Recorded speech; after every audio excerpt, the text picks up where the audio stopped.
The election in the Netherlands proves that voters can contain populism and the far right, but it comes at a cost. Tonight, a question for France, Germany, and the rest of Europe. Do you really want to do what the Dutch just did? I'm Brent Goff in Berlin. This is The Day.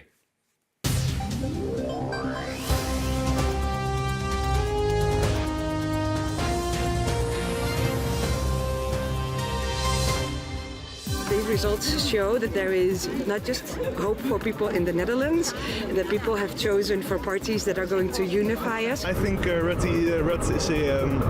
is a good prime minister, so I'm not surprised that the people chose him again. I think the rise of populism has stopped.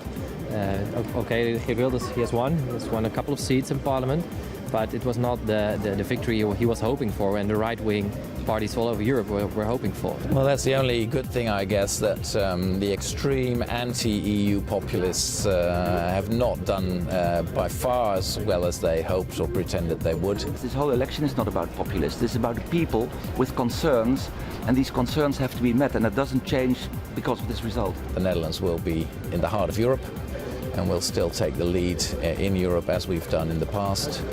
So for Europe, it's a good outcome. So we've seen Brexit and we've seen Trump, but this is where populism ends.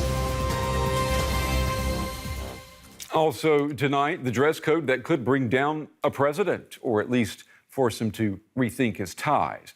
A new series for men that redresses the challenge of being dressed right or left, no matter what your politics may be. That's coming up a little bit later on in the program. We begin the day with the Dutch way of keeping the far right far enough away from political power. Across the Netherlands and across much of Europe today, there is a cautious sigh of relief. In their national election yesterday, Dutch voters gave the party of Prime Minister Mark Rutte the biggest share of the parliamentary pie. That means it's now his job to find partners to form a new government. Now, that will not include the far-right Freedom Party of Geert Wilders. Now, his party came in second, not what he or the polls had predicted just a couple of weeks ago. But this is more of a pause in populism than a full stop. And the Dutch people are more polarized as a result. The left and the right are stronger. The parties in the center, well, tonight they're practically on life support. Our first report tonight on the Dutch election the morning after. A warm welcome for the winner of the election. Mark Rutte will stay in office for another 4 years. But he didn't get carried away by his victory. We have to be realistic. We're the second smallest party ever to win a Dutch election. With its projected 33 seats, Rutte's party will now need the support of at least 3 partners to secure the 76 seats needed to govern. One of the parties who will now have a say in the coalition talks is the Green Left, which boosted its seats significantly from 4 to 14. But they will be unlikely to partner with Rutte's center-right party. As results came in, Geert Wilders celebrated the success of his anti-Islam, anti-EU party. But the candidate who campaigned on a promise to close mosques is clearly disappointed at coming in second, even though his party gained 5 seats. We will get stronger. Next time we will push Rutte off the throne and become the Netherlands' biggest party. For now, it's Prime Minister Mark Rutte who's tasked with forming a government. And one thing's for sure, Wilders won't be in it. Well, I'm joined now by Quentin Peel. He's a fellow at the think tank Chatham House in London. Good evening to you, Quentin. So let's look at this election result. It's being called a Dutch model. Is it a model that France and Germany should try to copy? Well, if they want 28 different political parties fighting for power, perhaps they should. I don't think that is what they want. It's a very peculiarly Dutch situation. A huge fragmentation, really, and nobody is getting more than 20% of the vote. Having said which, as you've reported just now, I think it's a great reassurance to a lot of people that the far-right party of Geert Wilders didn't do better, and that there is a clear victory for the current Prime Minister Mark Rutte, and he can put together a coalition that will be much more in line with the pro-European, open-minded and tolerant and liberal governments that we're used to in the Netherlands. I'd like for you to take a listen to how Geert Wilders put the election results into context for his supporters today.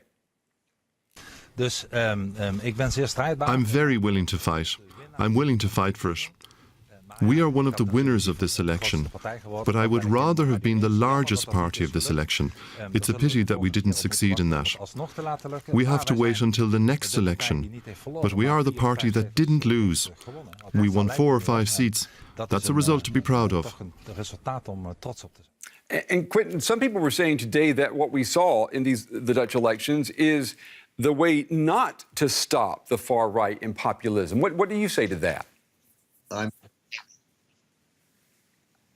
I'm very sorry, but the line was just breaking up when you asked the question. Could you repeat it? Sure. Commentators today said that what we saw in the election in the Netherlands was actually the way not to stop populism and the far right. What do you say? Well, I'm not sure. Yes, there is a suggestion that Mark Rutte had actually himself adopted quite a lot of the anti-immigrant rhetoric Wilders, and therefore, in a way, he was offering populism light. But I'm actually more reassured by the total picture that you get out of the Netherlands. After all, the two parties that actually gained the largest number of seats were D66, liberal, slightly left of centre, very pro-European, and the Green Left Party, very environmentalist, also very pro-European and open-minded. So that actually is rather positive, and they may both end up in a future coalition government, which will have to be a government of centre-right and centre-left. I'd like for you now to take a listen to what the German Chancellor Angela Merkel, what she said today about the results in the Netherlands. Elections took place in the Netherlands yesterday. The country is our partner, our friend and our neighbour. So I was very pleased, and I think many people are, that a high turnout led to a very pro-European result. It's a clear signal.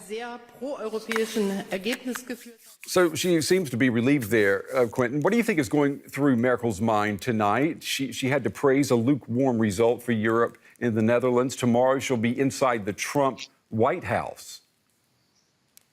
Yeah. Well, I wonder if she won't see this as being, not least, a little bit thanks to Donald Trump in the White House, that the Dutch people, if you like, have gone back to the centre ground. Ever since Donald Trump became US president, Geert Wilders' support has been slipping.